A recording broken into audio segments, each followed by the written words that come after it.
পৰামৰ্শ, যাৰ বুদ্ধিমত্তা আৰু যাৰ উদাত্ত কণ্ঠৰে আমাৰ এই সমাজখনৰ ভাগ কঢ়িয়াই নিয়াৰ ক্ষেত্ৰত যথেষ্ট অৰিহণা আগবঢ়াইছিল।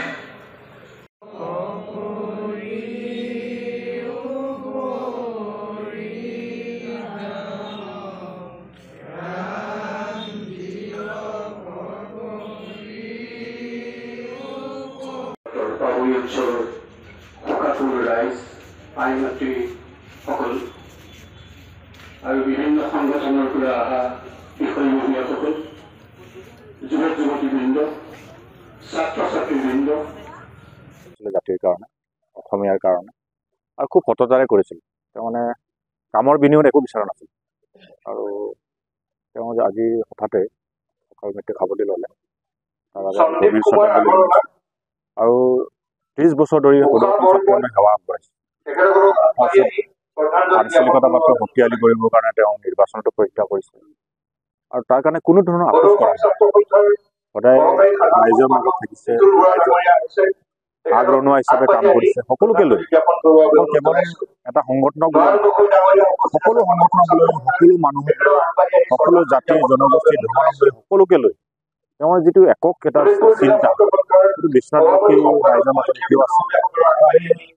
সদৌ অসম ছাত্ৰ আন্দোলনৰ দিনৰ পৰা তেখেতক পাইছোঁ, তেখেতৰ কথা, তেখেতৰ কাম কাজ আমি দেখিছোঁ। খুব সেৱা মনোভাৱেৰে কামবিলাক কৰে, সততাৰে কৰে। আজি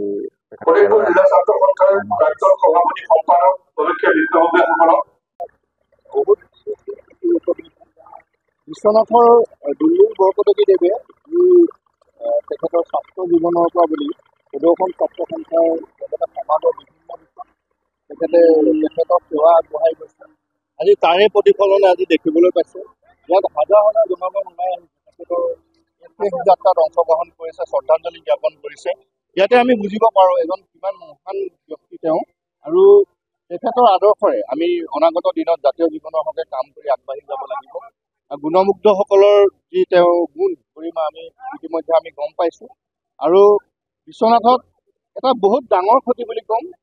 এই ক্ষতি কেতিয়াও আমি পুনৰ আকৌ পাবলৈ সক্ষম নহওঁ, কাৰণ সুধাকণ্ঠ ডক্টৰ ভূপেন হাজৰিকাদেৱৰ যি মৃত্যুবাৰ্ষিকী, তেখেতে সমন্বয়ৰ দিন হিচাপে বিভিন্ন জাতি জনগোষ্ঠীৰ লগত অমিল মিলেৰে 12টা ভাষাত মানুহৰ বাবে যি কালজয়ী গীত, তেখেতৰ পৰিকল্পনাৰে পাভৈ আৰু অসম অৰুণাচল সীমান্তৱৰ্তী এলেকাসমূহত যি মানুহে মানুহৰ বাবে গীতটিৰ দ্বাৰা ঐক্যৰ বান্ধন বা সমন্বয়ৰ সৃষ্টি কৰিছিল, এয়া কিন্তু অতিকৈ আচলতে ক'বলগীয়া আৰু প্ৰশংসনীয়।